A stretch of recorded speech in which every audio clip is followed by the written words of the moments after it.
Throughout the journey, the divine favorite, a blessed patriarch, had 2 sons. The elder, born to his servant Hagar, was named Ishmael. The second son, born to his legitimate wife Sarah, was named Isaac. My dear ones, the promised land for the descendants of Abraham was a land of deserts and olive groves, bathed by the waters of the Jordan River. Over the centuries, this land became known as the Holy Land, the stage for the great dramas of the Bible, a territory revered by the world's 3 major religions.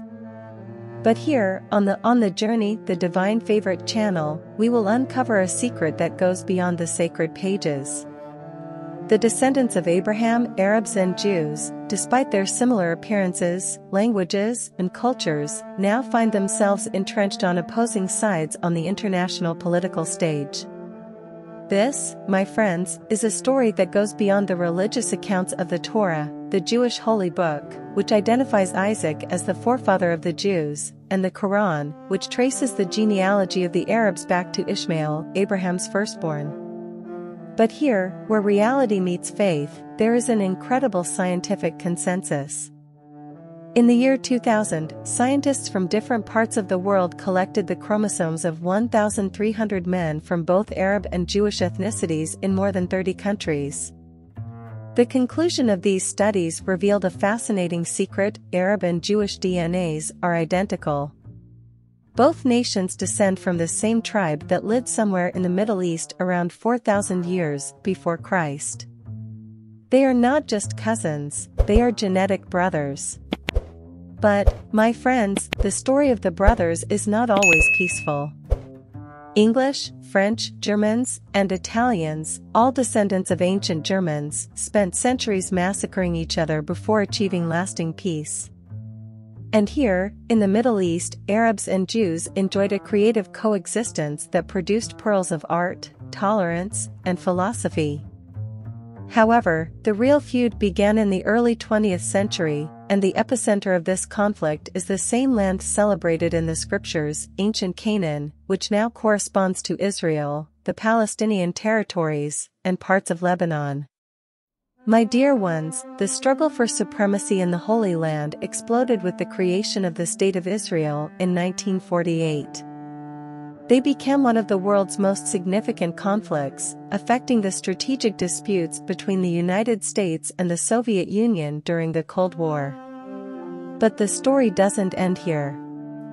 In recent years, Arabs and Israelis have attacked each other, wagered high, lost much, and stained the Holy Land with blood. Both have their share of right and wrong, and peace still seems distant. Around 2000 BC, the Holy Land was inhabited by various tribes that fought each other for sources of water and pasture.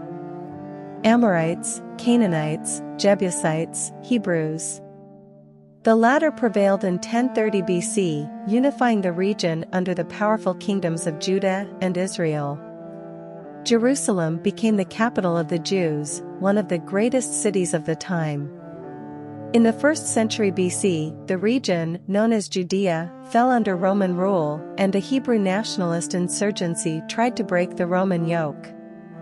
The empire's response was radical, deporting the Jews en masse and forbidding them from returning to the Holy Land. This, my dear ones, marked the beginning of a diaspora that spread thousands of Jews around the world, from Europe to other regions of the Middle East and even in China. Ancient Judea was conquered by Islam, and the Arabs named the region between the Jordan River and the Mediterranean Sea Philistine, corresponding to what is now Israel, the Gaza Strip, and the West Bank. The story continued to unfold over the centuries. However, the real political earthquake occurred in the early 20th century with the collapse of the Ottoman Empire. This empire, which ruled much of the Middle East, collapsed, and the European powers carried out its division. This culminated in 1919, after World War I. But the conflicts didn't stop there, my friends. The British declared support for the idea of Zionism in 1917, paving the way for the creation of a Jewish state in the region. British support and the revelation of the Holocaust after World War II swayed world opinion in favor of creating a state for the Jews, which happened in 1947. However, the decision triggered an immediate war between Israel and its neighboring countries. These conflicts culminated in 1967, in the Six-Day War, when Israel expanded its territory, taking the Gaza Strip from Egypt and the West Bank from Jordan. The Palestine Liberation Organization declared its independence in 1988, recognized by Israel in 1993. My dear ones, the story continues, and the hope for a better and more peaceful future is still alive. We can change, grow, and learn from the mistakes of the past. Lasting peace between Jews and Arabs is possible and is in our hands.